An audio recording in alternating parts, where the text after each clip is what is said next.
There's nothing quite like noticing something for the first time. For me, that something was clouds. Now, obviously, I'm not so oblivious as to have never seen clouds before, but I was never especially struck by the sight of them until I was around 18. You see, I grew up in a small town surrounded by desert, so year-round it never rained very much, and I remember it as a place without many clouds.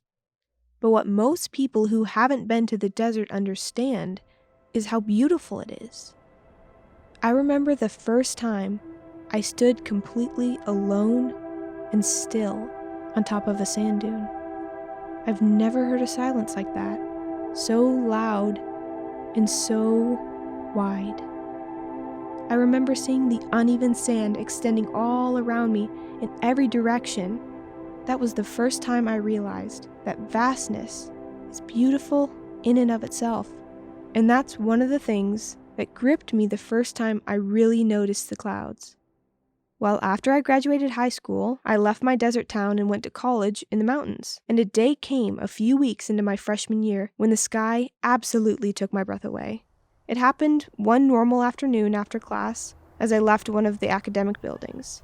I looked up as I walked out and immediately and for the first time noticed the layers of clouds that overlapped. It was depth I had never seen in the sky before. I saw a darker bar of cloud stretched diagonally from above the building top horizon down to meet that horizon, and lighter clouds stretched in irregular stripes in front of that darker back, giving it that unusual depth. And flowing perpendicularly out above these layers, whiter, thinner sheets of cloud stretched across the light blue sky that peeked out wherever it could. Along with the obvious beauty of the clouds was added the vastness of the sky. I mean, have you ever just looked straight up? It doesn't become real how big the sky truly is until you turn your eyes directly above you. A few clouds, that's one thing, but an ever-expanding mixture of clouds and sky is mesmerizing. Just like my desert. After that first cloud epiphany, I told everyone about them. I sent friends pictures almost every day the first 2 weeks of my newfound sight. And because they saw my new love for the clouds, they began to send me pictures, or would tell me to run outside if they themselves were witnessing a beautiful sky. Soon, I was simply associated with the clouds. It became part of who I was around others, the one always mentioning my love for the clouds, or always pointing out the day's sky. Well, years later, after my romance with clouds had faded a bit, someone approached me and told me this story. Once, there was a renowned art critic. One day, while that critic was vacationing in a city during the summer, they stumbled upon a large mural on the side of a building in a busy downtown area. It was obvious from the state of it that the mural had been painted many years before.